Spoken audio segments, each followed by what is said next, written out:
Olá, meus amigos, minhas amigas, sou o professor Luiz Antônio de Carvalho e com muito prazer, muita satisfação, vamos continuar este nosso fabuloso curso de Administração Financeira e Orçamentária. Essa primeira parte do nosso curso é a sequência na qual eu escolhi. Eu sempre trato o quê? Os dispositivos constitucionais. E hoje a gente vai trabalhar as vedações constitucionais. Essas vedações constitucionais, elas estão consagradas no artigo 167, né? Só para fazer uma ajuda à memória, né? Na Constituição que nós estamos estudando aquela parte dos orçamentos, consagrados no artigo 165 até o artigo 169. Essa é a parte constitucional. Normalmente, eu gosto de iniciar o curso pela parte constitucional. Depois da parte constitucional, a gente vai para uma parte mais teórica e mais técnica, né? Bacana. Artigo 65 da Constituição, está pago, a gente explicou para vocês em detalhes. O artigo 65 trouxe a previsão dos instrumentos de planejamento, de orçamento, que é o PPA, a LDO e a LOA. O artigo 166, muito importante. O artigo 166, nós tratamos do processo legislativo orçamentário, que é um processo especial. Este assunto nós dividimos em duas aulas, uma geral e outra só para falar do orçamento impositivo, que com certeza aí deve ser objeto de todas as provas de concurso, pelo menos uma questãozinha. E hoje nós vamos trabalhar o artigo 67, né? Vamos trabalhar o artigo 67 e o artigo 68 da Constituição. E na próxima aula vai ficar apenas o artigo 169 e assim nós concluímos a parte constitucional, que com certeza aí 20 a 30% das questões de prova estarão aí contidas nessas aulas iniciais, né? O que traz o artigo 67? Gente, você tem que estudar com foco no examinador. O examinador adora o que é palavras negativas, né, de proibição, são vedados, ou seja, são proibidos, ou seja, o que são proibidos, o que está proibido pela Constituição Federal, tá? O que está proibido pela Constituição Federal, nas leis orçamentárias aqui, a gente diz aí, no geral, PPA, LDO e LOA. Bacana? Então, primeira vedação, primeira proibição. São vedados, início de programas e projetos não incluídos na lei orçamentária anual. Ou seja, gente, a lei orçamentária anual é uma lei que faz a previsão da receita e fixa a despesa, né? Ou seja, aonde a despesa, olha só, aonde a despesa ela é fixada, né? A partir do momento que ela é fixada, significa dizer que essa despesa está autorizada, né? Ela está autorizada. Professor, e aí? E aí eu vou ter que voltar lá na minha época de gestor governamental, de servidor público estadual, onde eu vi várias vezes isso, como a gente estava muito próximo do secretário de Estado, né? Muitos deles chegavam lá e falavam, eu quero fazer tal coisa, né? Eu acordei de madrugada e tive uma ideia fabulosa para resolver os problemas de saúde, de educação, de meio ambiente e assim por diante. Aí levanta a tiazinha lá no final da reunião, da mesa, doutor, não está no orçamento. Quando ela fala não está no orçamento, significa dizer que essa despesa não está fixada e ela não é autorizada, por força do artigo 67.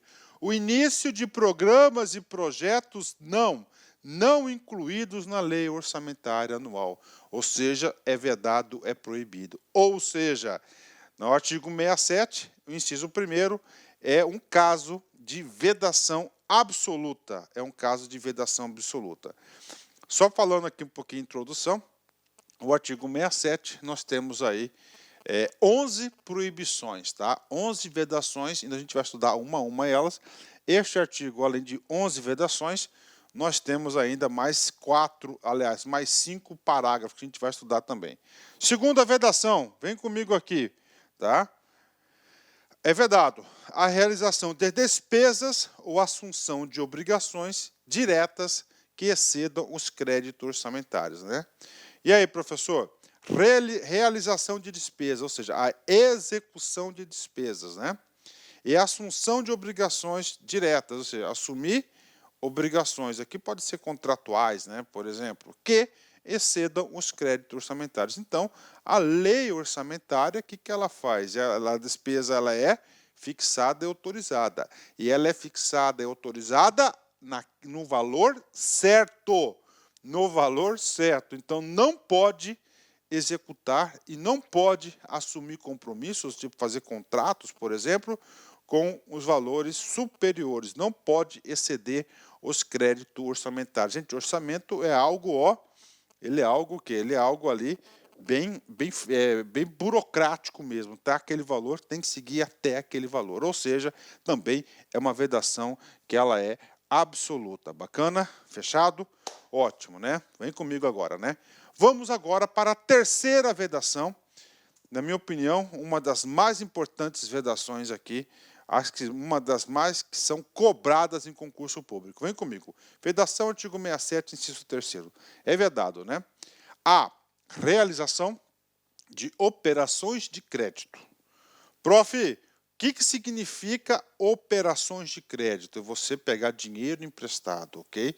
Tá? Você fazer um contrato para empréstimo de recursos, por exemplo, que exceda o montante das despesas de capital, ressalvadas as autorizadas mediante créditos suplementares ou especiais com finalidade precisa, aprovados pelo Poder Legislativo por maioria absoluta.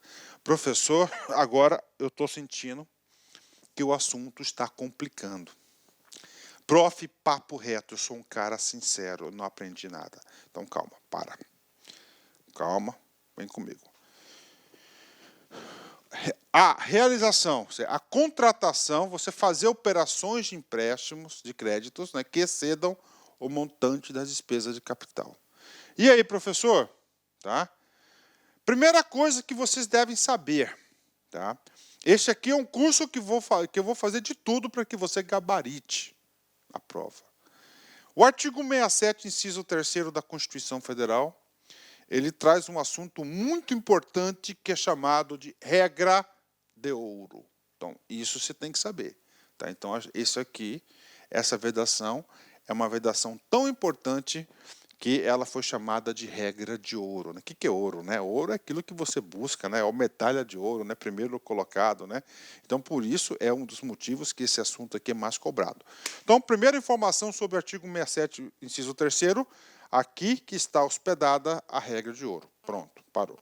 E agora, professor, qual que é a metodologia? Eu tenho que explicar para vocês um pouquinho um tipo de classificação orçamentária, que é a classificação econômica.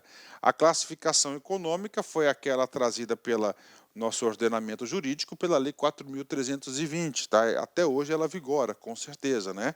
É claro que o aprofundamento e os detalhes da classificação econômica, nós iremos estudar na classificação da receita e a classificação da despesa. Mas olha só, ali falou capital, né? Ali falou que operações de crédito, né? Então nós temos na classificação econômica da receita e da despesa, nós temos duas categorias, categoria corrente e categoria de capital. Então nós temos receita corrente, nós teremos o quê? Despesa corrente. Nós temos receita capital, nós vamos ter o quê? Despesa de capital. Lembre-se que lá falou de operações de crédito, né? O que é uma operação de crédito? Olha só, são os recursos provenientes da realização de recursos financeiros oriundos de constituição de dívidas. Está aí, ó. Então, operações de crédito que fala o artigo 167, inciso 3º, está aqui, ó, oriundos de constituição de dívidas. O que é isso? O empréstimo, por exemplo. Né? Então, o que ele está falando? Lá ele fala que as receitas de capital não poderão ser superior a uma receita de capital. O que é receita de capital? Uma famosa aqui, ó, investimentos, né? Eu quero comprar uma viatura, um avião, fazer uma ponte, pavimentar uma estrada e assim por diante. É o quê? Uma despesa de capital. Então, isso aqui é capital. Professor, o que é corrente, né? O que é uma despesa corrente? Gente, despesa de corrente está aqui, ó. São as despesas destinadas ao custeio, manutenção dos serviços públicos, né? Aqui tem folha de pagamento, pagamento de tarifas públicas, material de expediente, tá certo? Contratos de manutenção e assim por diante. Claro que as despesas correntes significam aí a maior parte das despesas constantes no orçamento. Prof, o que é uma receita corrente? Olha aqui, a principal delas, ó, receita tributárias. São aquelas receitas de impostos, de taxas, contribuições de melhoria industrial e assim por diante. Mas principalmente receitas tributárias, né? Ou seja, aquilo que efetivamente a administração pública arrecada. De novo, vem comigo. É claro que o devido aprofundamento dessa aula, né, vai ser na aula de classificação de receitas e de despesas, né? Receita corrente, para você montar um modelo mental. Em especial, são as receitas dos tributos, de impostos, né? Receitas de capital, tá? Nós temos vários tipos de receita de capital, mas uma delas é aquela receita destinada ao quê? De empréstimo, né? Operações de crédito, né? Despesa corrente, isso é fácil, custeio, manutenção da máquina pública, despesa de capital, algo novo, investimentos, né? Feito isso, né? Vamos entender aqui no meu português aqui, no meu jeitão pragmático de explicar, a regra de ouro, né? Então, nós temos aqui receita corrente, receita de capital, despesa corrente e despesa de capital, né? Professor, o que o senhor vai fazer? Vai calcular? Não, vou trazer dois exemplos para vocês entenderem. Então, nós temos aqui o primeiro exemplo, tá? Vem comigo aqui. Receita corrente, 1.000. Receita de capital, 1.000. Qual que é o valor total da receita? Claro, está aqui, continha de padeiro, né? R$ 1.150. E na despesa, 900 mais 250 também, olha aí, ó. Então, isso aqui é um exemplo de quê? Do orçamento equilibrado, tá aí. Então, o que o cara fez? O cara arrecadou R$ 1.000 de receita corrente, tá? Desse R$ 1.000, olha só, ele destinou aqui, ó, tá? Olha aqui, só para você ter uma ideia, ó, R$ 900 aqui para a despesa do custeio. E, tá? Claro, mais R$ 100 aqui, para quê? Para a despesa de capital, para os investimentos, né? Necessários no município, no estado, e assim por diante. Isso é permitido. Por quê? Porque lá na regra de ouro fala o seguinte, ó, a trava está aqui, ó. Operações de crédito, empréstimos. Quando ele faz um empréstimo, ele assume uma dívida, não é isso? Ele pegou R$ 150, ó, é menor do que 250. É menor do que 250. Isso que ele quer, tá? Isso é permitido, né? Mas e a trava da regra de ouro, né? A trava de regra de ouro está exatamente nesta posição aqui do exemplo 2. Olha só o exemplo 2 aqui. Ele tem nesse orçamento aqui, ó, R$ 900, tá certo, de corrente e 250. Então, analisa o seguinte, ó, tá vendo? Esse montante aqui de 250, você pode ter certeza, ó, que 100zão está vindo para cá, né? Está vindo para cá. Está vindo para cá para quê? Para arcar com a despesa corrente.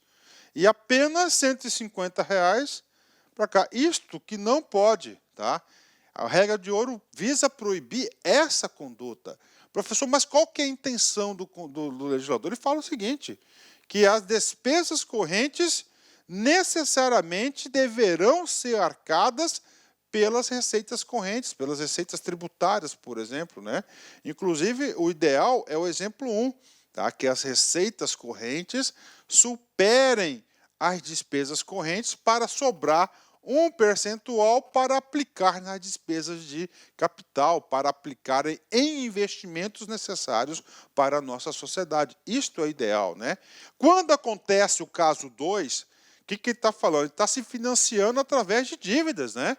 Então, você fez 100zão de dívida aqui para pagar pessoal, para pagar energia, ou seja, você não está se mantendo. Por isso que é regra de ouro, você tem que se autossobreviver à administração pública. Então, a Constituição Constituinte, sabiamente, o cara que fez isso entende muito de finanças públicas. Esse é o modelo mental vigente da regra de ouro, né? Ele visa proibir o quê?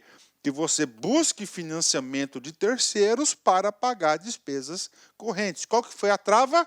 As receitas de operação de crédito não pode ser superior à receita de capital. No primeiro caso, ó, ela é menor, 150 a 250, então é autorizado. Segundo caso, receita de 250 de operações de crédito para uma despesa de capital de 150 não é permitido, não é permitido, logo é o que? Proibido. Puxa vida, professor, pela primeira vez consegui entender esse tal de regra de ouro. É claro que esse assunto aqui nós iremos voltar quando a gente falar de lei de responsabilidade fiscal, nós vamos detalhar ponto a ponto desse assunto. Bacana? Vamos lá. Professor, eu quero detalhar um pouquinho de receita de capital. Então, a receita de capital, nós temos essas 4 espécies de receita de capital, operações de crédito. Desculpa, a regra de ouro, tá, nós estamos aí fazendo a trava apenas nas operações de crédito. É claro que na alienação de bens móveis e imóveis temos uma trava também, e essa trava a gente vai comentar lá na LRF. Bacana? Transferência de capital e outras receitas de capital são as contas aí, componentes aí da receita de capital. Bacana? Feito, né? E agora, prof? Agora eu vou explicar para vocês aí, tá? Vou voltar no artigo, no inciso 3º do artigo 67, eu vou explicar para vocês aqui, agora vocês vão conseguir entender o que é essa regra de ouro. Vem comigo aqui. A realização, é vedado, é proibido, a realização de operações de crédito que excedam o montante das despesas de capital. Tá aí, pronto. Isso é a regra de ouro que eu expliquei. E agora, professor, agora eu vou explicar esses ressalvadas. Essas ressalvadas, tá escrito? Ressalvadas, né? Essas ressalvadas são as exceções. E as exceções, gente, o examinador adora cobrar. O que ele fala nessas ressalvadas? Ele vai colocar o seguinte, ele vai colocar um gatilho. Ele vai colocar uma situação na qual essa regra pode ser desfeita. Vamos lá, ressalvadas as autorizadas mediante créditos suplementares e especiais. Aí, tá? Olha aí. Então é o seguinte, vamos lá. Então, créditos adicionais. Nós temos uma aula de créditos, tá? Então, nós temos 3 tipos de crédito. Temos os suplementares, está aqui, os especiais e o extraordinário, tá? Então, essa exceção é apenas para os créditos suplementares e os especiais. Bacana, tá? Esses créditos com finalidade precisa, aprovadas pelo Poder Legislativo por maioria absoluta. Então, olha aí a trava, né? Então, aprovado. Então, ele pode. Professor, mas o porquê dessa exceção? Eu gostei tanto daquilo ali, daquela situação. Sim, realmente, né? É por isso que fala a regra de ouro. Mas não pode a administração pública viver também, não pode viver também com uma camisa de forças, né? Não pode. Por exemplo, vamos colocar uma situação onde há a necessidade urgente, tá, da construção de uma ponte, tá, urgente, tá, muito importante para eliminar uma calamidade pública. Só que aí não tem orçamento, não tem folga, não tem nada. E aí, gente, precisa muito. Puxa, mas tem um banco lá, tem não sei quem que quer emprestar dinheiro. Né? Mas não pode emprestar dinheiro por causa dessa trava da regra do orçamento. Então, nesses casos aí urgentes, nesses casos aí de extrema importância, o legislador, o constituinte, sabiamente colocou essa possibilidade de acontecer, né? Mediante créditos suplementares especiais. Bacana.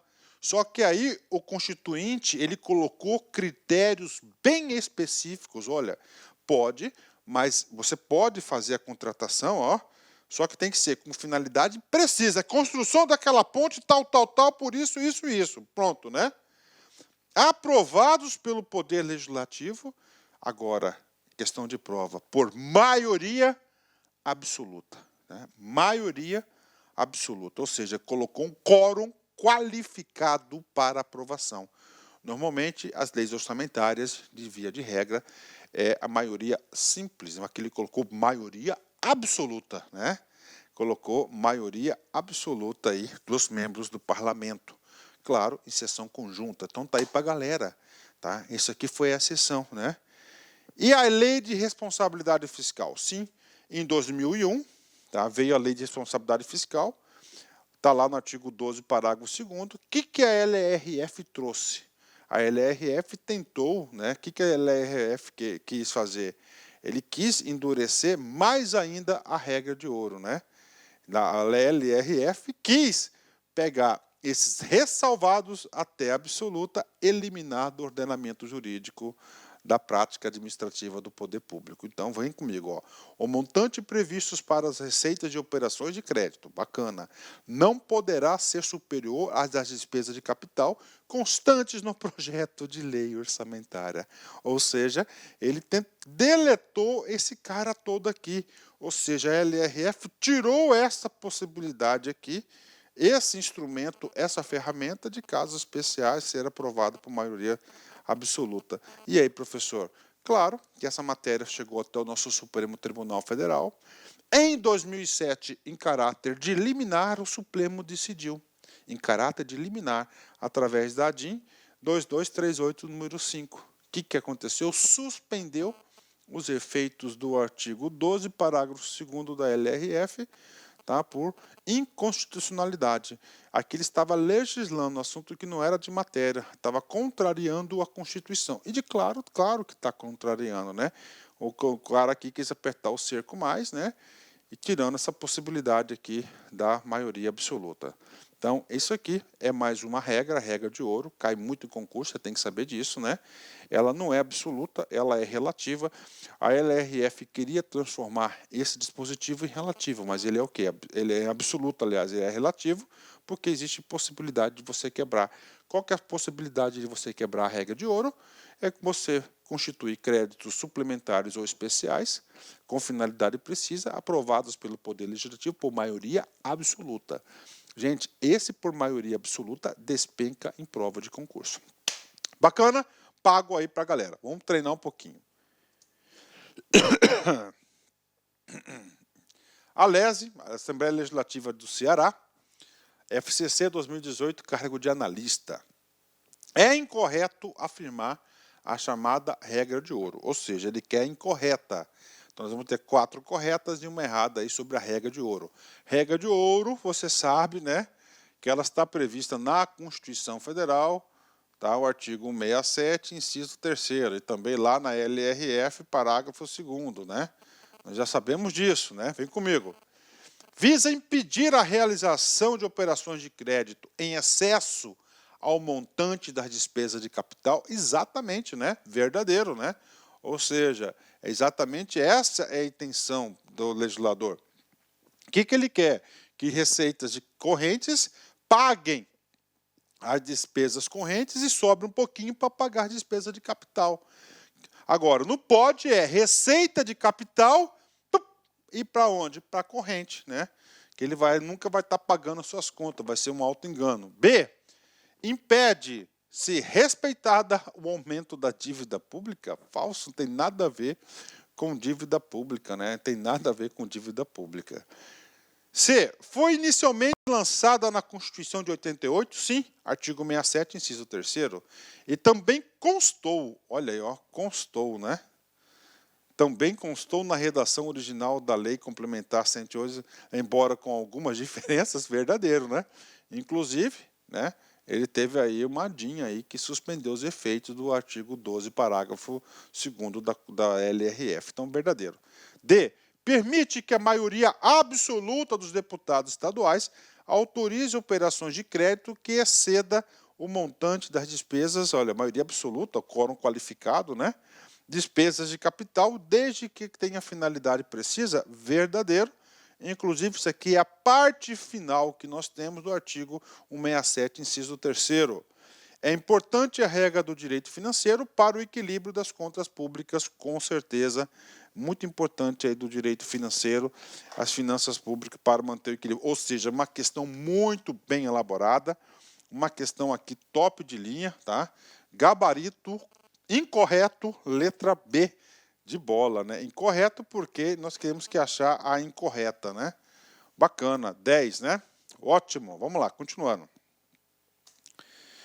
Como nós estamos conversando sobre, né, regra de ouro, nós temos um outro impedimento, tá?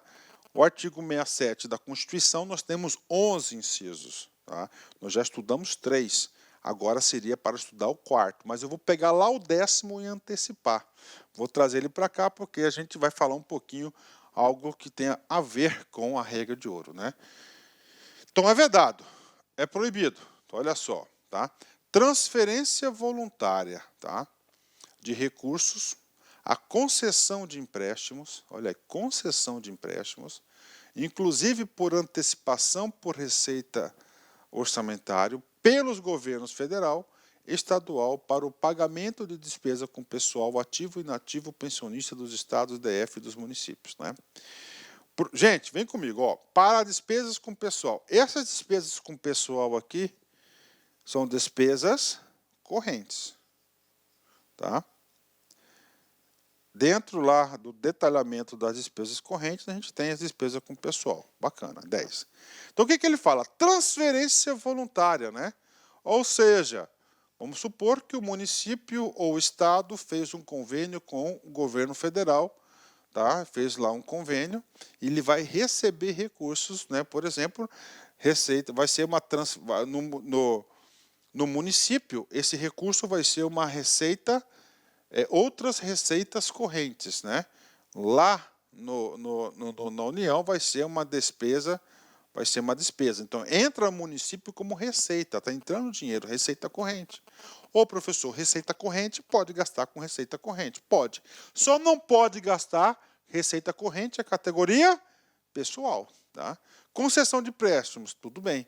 Bacana, tranquilo? Então, concessão de empréstimos, você não pode aí conceder, receber empréstimos aí de qualquer outra natureza, está reforçando inclusive a regra de ouro para o pagamento com pessoal, tá? E antecipação por receita, né? ARO, né? Professor, o que significa isso? Antecipação por receita, inclusive uma receita extra-orçamentária. A gente vai estudar esse cara aí na classificação da receita em detalhes, né? Vamos supor que o município da minha cidade natal, de Cuiabá, né, com muito orgulho de ser cuiabano, município de Cuiabá, tem uma equipe lá na Secretaria de Planejamento, na Secretaria de Finanças muito boa, e já fez uma previsão que no mês de maio ele vai ter insuficiência de caixa, tá? Dadas as características, não sei o que, já está sabendo, né? Então vai ficar faltando aí, vamos supor aí, 30 milhões aí para poder cobrir as suas despesas correntes, tá? Aí ele sabe, o município de Cuiabá tem dinheiro para receber do Estado, que é aquelas repartições tributárias, tem dinheiro para receber da União, do Fundo de Participação dos Municípios, né? Então o que ele chega lá? Ele já fazendo isso, ele vai lá no Estado, por exemplo, que é mais fácil, né? E solicita uma antecipação da receita orçamentária que ele vai pagar em 5 vezes esses 30 milhões. Entendeu? Então ele faz o quê? Ele antecipa uma receita que ele tem, tá? Da onde? Lá do próprio ente federativo. Então isso que é antecipação por receita, né? Inclusive o ARO, a gente vai falar bastante do ARO lá na Lei de Responsabilidade Fiscal, tá certo? Então essas situações, elas o quê? São proibidas, né? E claro, tem tudo a ver aí com a regra de ouro. Bacana? Fechou, né?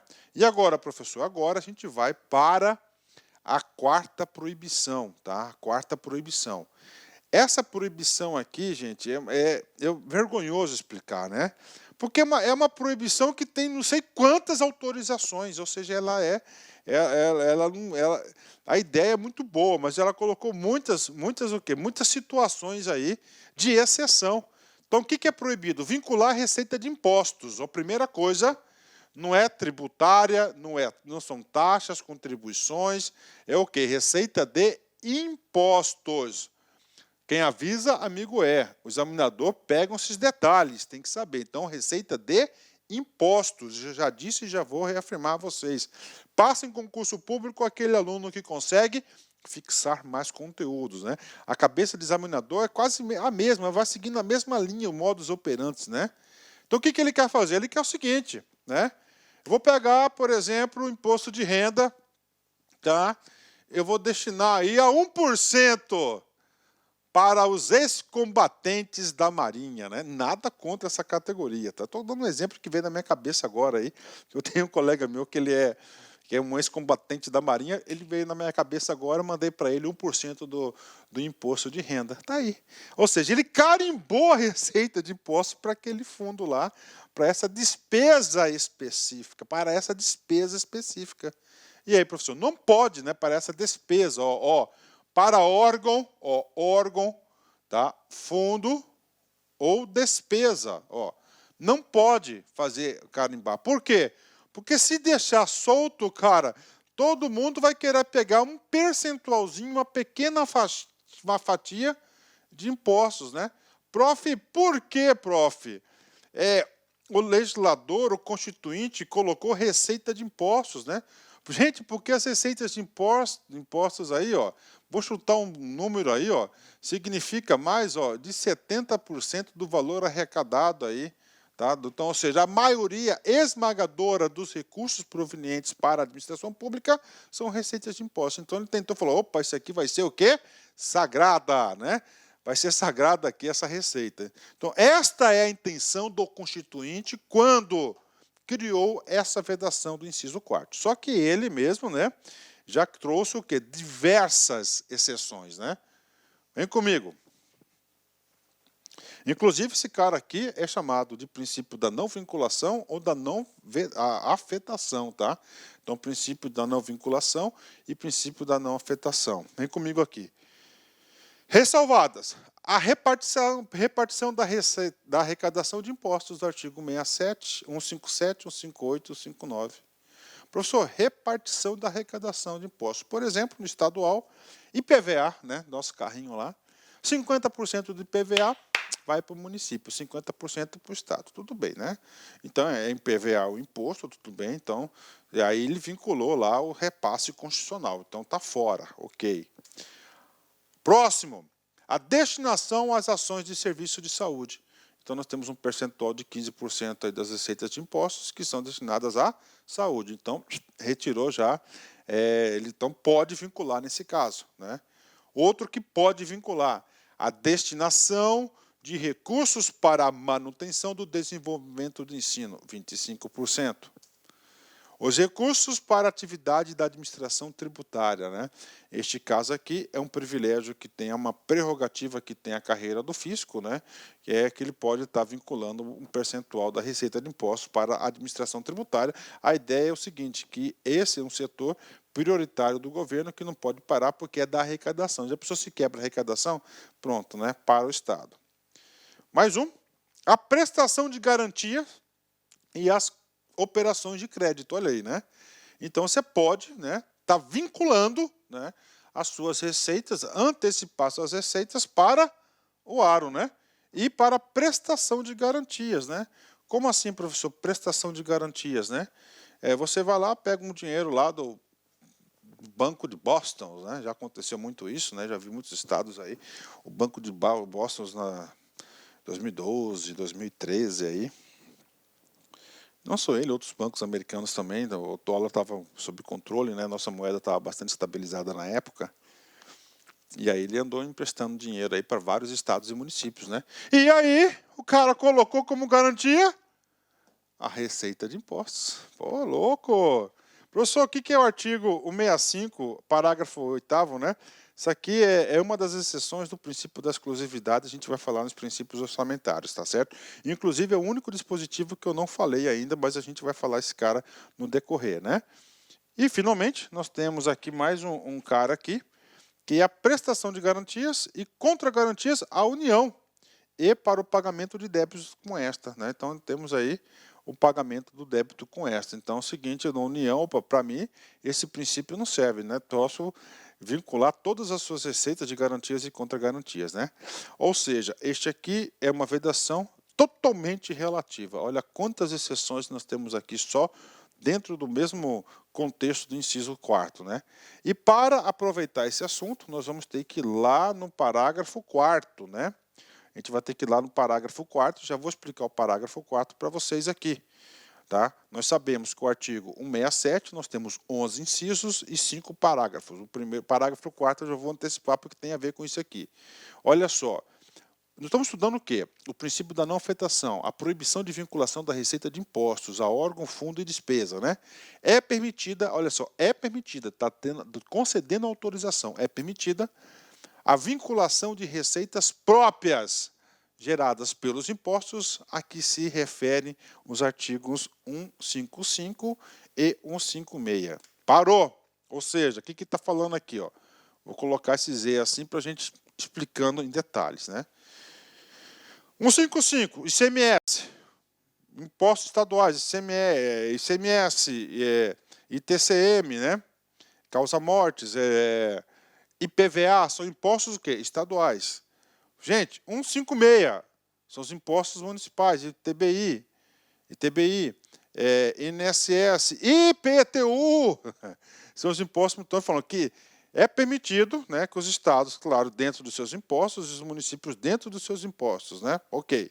O que mais que é permitido, além dos impostos estaduais e municipais? Os recursos que trata o artigo 57, que são aquelas partes pertencentes da repartição dos tributos da União para os estados, e o artigo 56, que é pertencente para os recursos pertencentes aos municípios, né? Tá?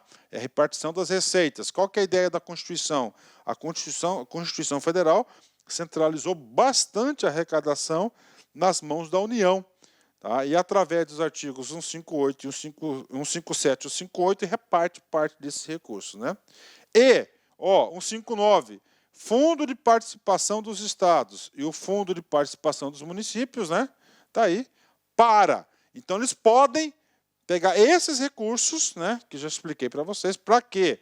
Para vincular para prestação de garantia ou contra-garantia à União e para o pagamento de débitos com esta. Então, para a União, para ela receber, pode fazer, vincular toda a receita, e é por isso aí que nós temos aí uma via sacra dos estados, uma via sacra aí dos municípios do Brasil todo aí, atrás da União, para arcar com as suas despesas, né? Porque você pode fazer uma vinculação para dar garantia, você faz uma operação com a União e coloca em garantia ou contra-garantia com ela.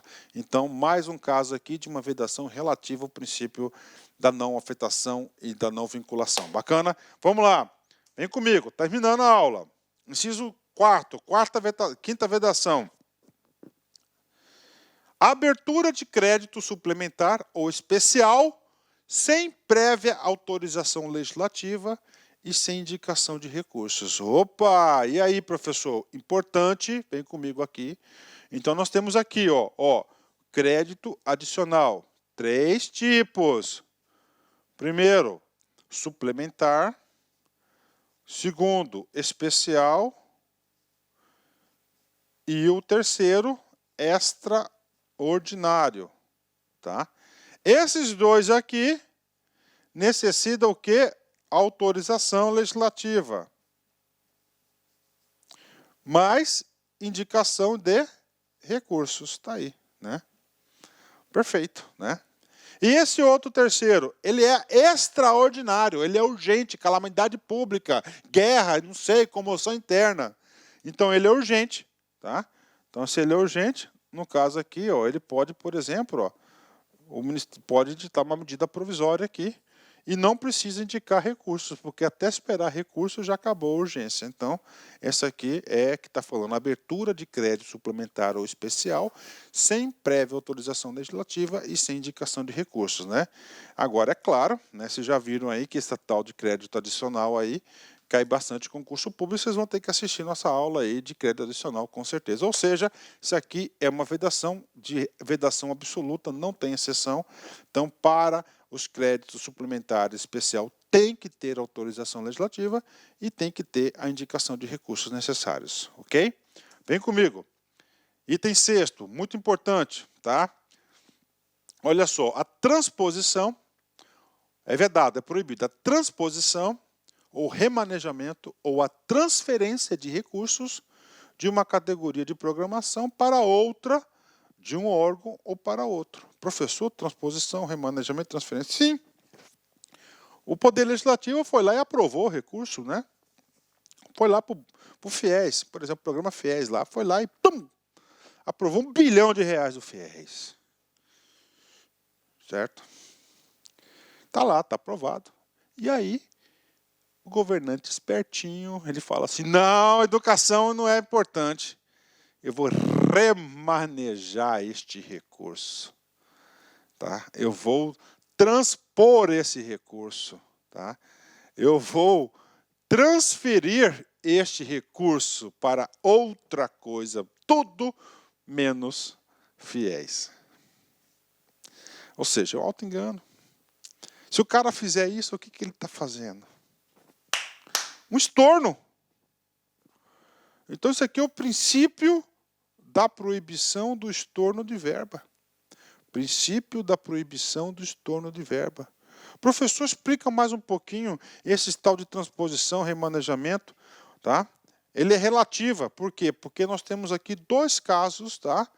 Na qual é permitido você fazer transposição, remanejamento e transferência. A gente vai falar essas exceções. E tudo que for relativo, você tem que estudar com mais atenção, porque é aqui que está a pegadinha, né? Tu vem comigo aqui, ó. O que é remanejamento? Altera o órgão, de um órgão para o outro, né? O que é transposição? Ocorre no mesmo órgão, mas altera o programa de governo. Alterou o programa de governo. O que é transferência? Ocorre no mesmo órgão e programa, mas altera a categoria econômica, ou seja, você vai movimentar a verba aprovada na LOA, tá? Você está modificando, tá? Professor, você falou que ela é uma vedação relativa, por quê? Porque a nossa gloriosa LDO pode ditar regras e procedimentos para você executar, remanejar, transpor e transferir recursos. Então, é possível incluir na LDO situações que justificam remanejamento, transposição e a transferência, ou seja, tem que estar lá na LDO, tá? Para você poder realizar o remanejamento, a transposição e a transferência. Bacana? E aí? Professor, o que mais? Novidade, tá? Parágrafo 5º. Parágrafo 5º. Nós estamos aqui com o parágrafo 5º, tá? Parágrafo 5º do artigo 67. Este parágrafo 5º entrou de carona, olha só, na emenda 85 de 2015, né?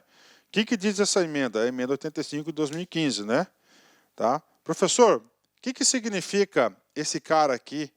O que diz esse cara aqui? Ele está o quê? Ele está autorizando a transposição, remanejamento ou a transferência. Ou seja, tudo a ver no assunto que nós estamos discutindo, tá?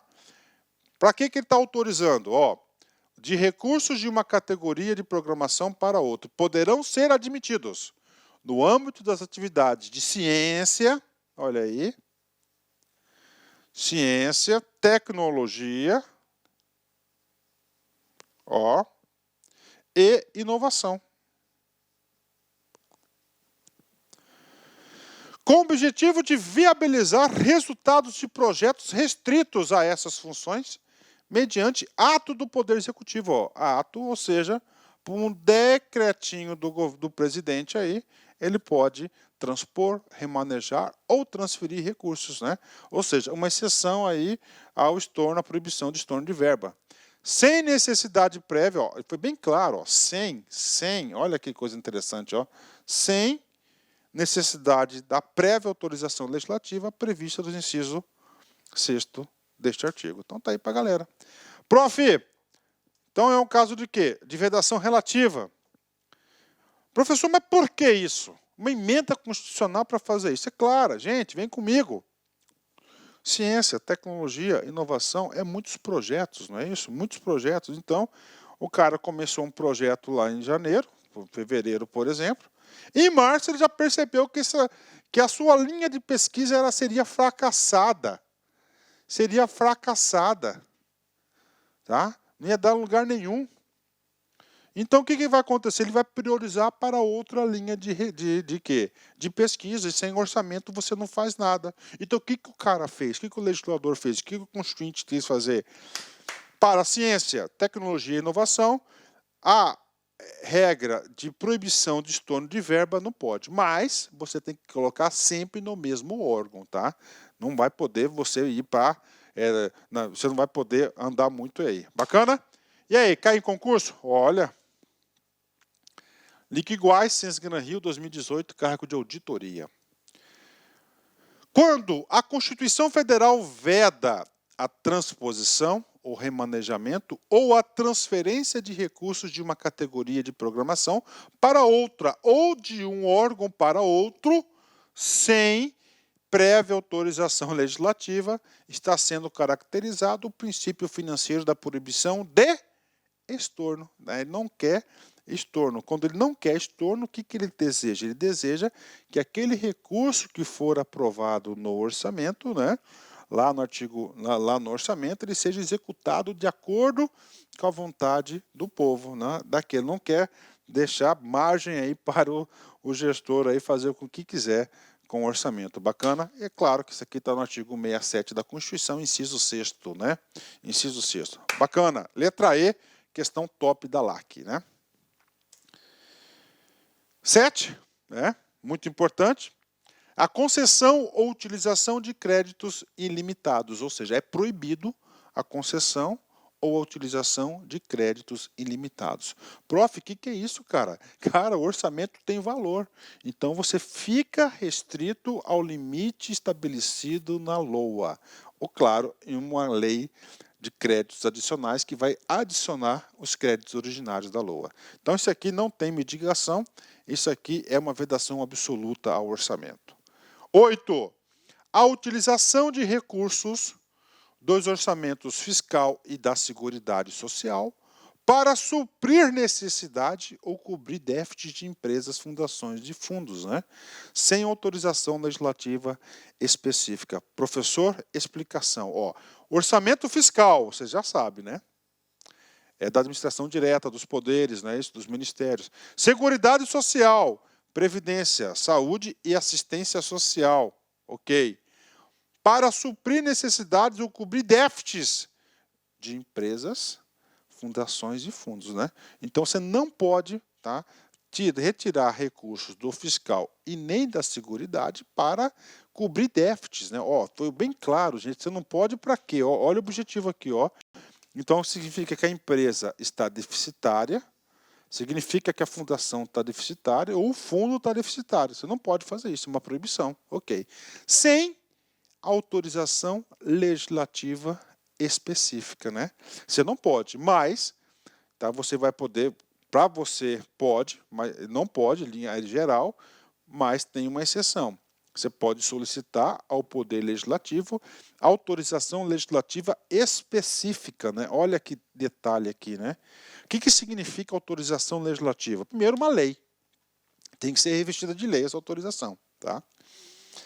Específica, que é uma lei que só trata deste assunto. Não tem aquelas leis lá e outras providências, né? Então, ele pode pegar carona em uma outra lei que está em tramitação no Congresso. Está lá, né, em tramitação. Aí ele vai lá, vamos fazer uma emendinha para colocar lá esse artiguinho lá de outras providências, obter essa autorização. Não, tem que ser uma lei que só irá tratar especificamente, somente 100% o quê? Desta autorização para utilizar recursos dos orçamentos para cobrir a necessidade.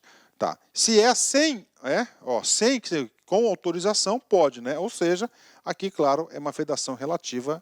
Pode acontecer essa transferência, mas com autorização legislativa, né? E o nono, né? Temos aqui a instituição de fundos de qualquer natureza. Então, professor, então pode ter fundos? Pode ter fundos, inclusive na administração pública federal, na administração pública estadual. Tem muitos fundos, no município também, muitos fundos para tudo que é lado, é 0,5%, 1%, não sei do que. Pode, né? Só que é o quê? Necessita de quê também? De prévia autorização legislativa. Olha a diferença. No item 8, para empresas, fundações e fundos, é autorização legislativa. Para fundos de qualquer natureza, é apenas autorização legislativa. O outro é específica, né? Claro, se a lei permite, não é vedação absoluta. É o quê? Uma vedação relativa, né? É uma vedação relativa. Puxa, professor, estou aprendendo bastante. Com certeza, cara. Esse curso nosso aqui ele é muito competitivo, né? E agora, prof, último, né? Última vedação, são 11 vedações. Só lembrando para você que a 10ª a gente já estudou lá atrás, né? E agora a gente vai para o princípio da vinculação expressa, né? Esse 11 entrou na emenda número 20 da Constituição. A emenda número 20 foi a emenda da primeira grande reforma da Previdência Social. E essa emenda 20, com o inciso 11, qual que foi a intenção? A intenção foi proteger os recursos da Previdência, porque até pouco tempo atrás os recursos que entravam na Previdência não eram utilizados exclusivamente na Previdência, né? É claro, com o aumento da despesa da Previdência, os caras começaram a se preocupar, e aí criaram o princípio da vinculação expressa, né? É vedado, é proibido a utilização de recursos das contribuições sociais do empregador, incidente sobre as folhas de salário, e do trabalhador para a realização de despesas distintas aos benefícios do regime geral de previdência. Ou seja, a contribuição para o INSS, a contribuição aí para o seu regime geral, deve ser gasto exclusivamente para esta finalidade. Então, aqui é o princípio da vinculação expressa, e isso aqui não tem vedação ainda. É claro, a gente sabe que a arrecadação não paga essas despesas, né? Aí vai o Tesouro lá, vai ter que arcar com essa diferença.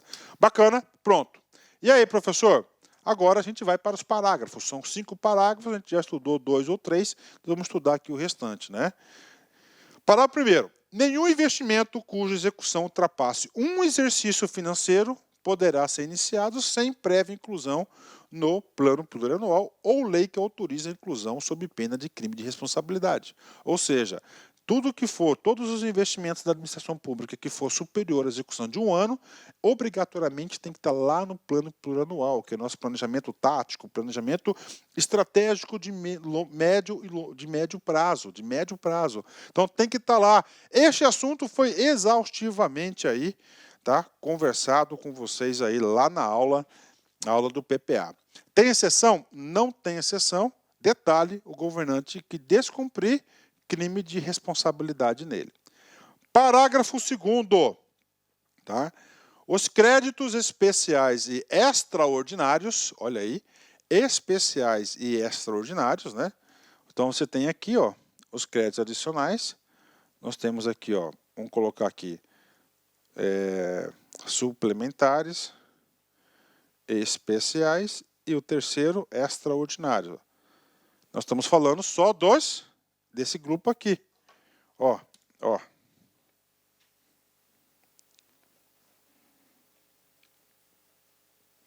Desse grupo aqui. Nós sabemos que os créditos, eles têm vigência de 1º de janeiro, o orçamento, né? Até 31/12, tá aí, né? Os créditos especiais e extraordinários terão vigência no exercício financeiro em que forem autorizados. Ou seja, até o dia 31.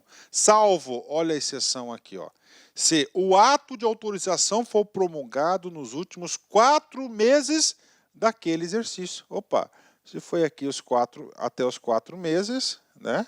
Olha aí, caso em que serão reabertos nos limites de seus saldos e serão incorporados ao orçamento do exercício financeiro subsequente. Ou seja, ele vai ganhar mais um ano, né? Mas isso aqui é uma exceção ao princípio da anualidade, que a gente vai falar daqui 2 aulas desse cara aqui. Bacana, muito importante esse assunto aqui. É uma exceção porque os créditos orçamentários e os créditos aí adicionais, eles são válidos até o dia 31/12, né? Final do ano, a lei anual, né? Só que exclusivamente nesse caso, crédito adicional especial extraordinário, desde que constituídos nos últimos 4 meses do exercício, vai ser incorporado a próxima LOA, né? Então isso aqui é uma vedação relativa aí, tá, ao princípio da anualidade. Bacana? Ótimo, né? 10, né? Último parágrafo da aula. A abertura de crédito extraordinário somente será admitida para atender às despesas imprevisíveis e urgentes. Despesas imprevisíveis e urgentes, como as decorrentes de guerra, comoção interna ou calamidade pública, observado o disposto no artigo 62. Então aqui só vai falar do quê? Dos créditos extraordinários. Professor, extraordinário, ou seja, sai totalmente do roteiro, sai totalmente da normalidade, ou seja, casos especiais. Aqui o Constituinte ele deu o caminho, o motivo na qual a administração pública poderá utilizar desse instrumento. Ó, imprevisíveis e urgentes. Ela é imprevisível, não estava no planejamento, não dá tempo de esperar, ela é urgente. Que tipo de despesas imprevisíveis e urgentes? Decorrentes de guerra, cara. Ninguém quer guerra, né? Comoção interna, calamidade pública. Então tá aí para vocês.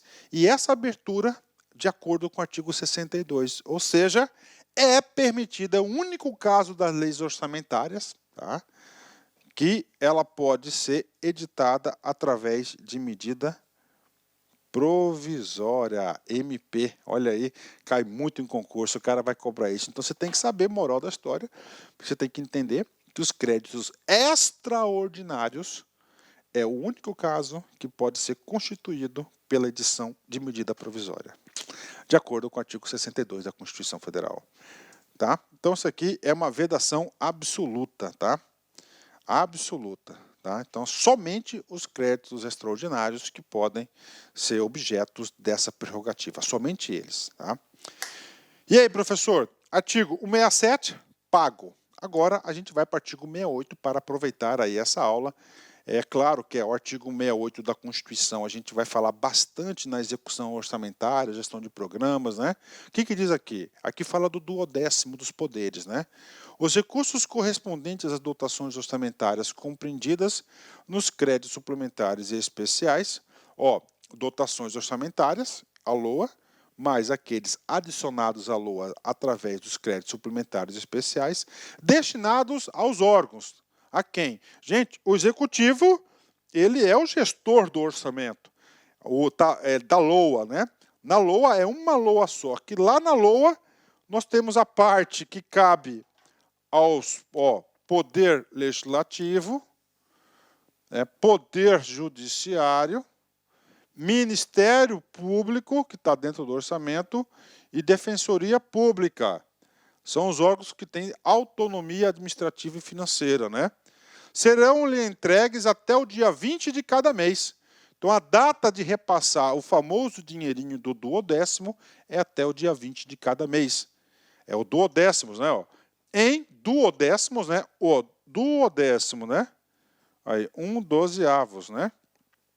Na forma da lei complementar, a que se refere o artigo 65, parágrafo 9º. Esse parágrafo aqui é aquela legislação, né? É aquela legislação lá que ainda não foi editada, tá lá. Essa aqui foi uma emenda a 45 orçamento. Nessa época aqui, os governos estavam atrasando muitos duodécimos, né? E aí o poder legislativo fez essa emenda à Constituição para garantir esse duodécimo, né? E aí, professor? Cara, para explicar melhor esse assunto, eu separei um exercício para vocês. Vem comigo. A BIM, CESP 2018, cargo de oficial, né? A execução do orçamento por duodécimos é reveladora da disposição de uma distribuição equitativa das despesas ao longo do exercício, né? Ó, equitativa ao longo do exercício, né? Então, vamos supor aqui, cara, que você tem uma LOA e um determinado órgão tem 1.200 aqui de recursos previstos na LOA, tá lá. O mês tem 12 meses, então, em janeiro, o cara vai receber 1/12, no caso, 100.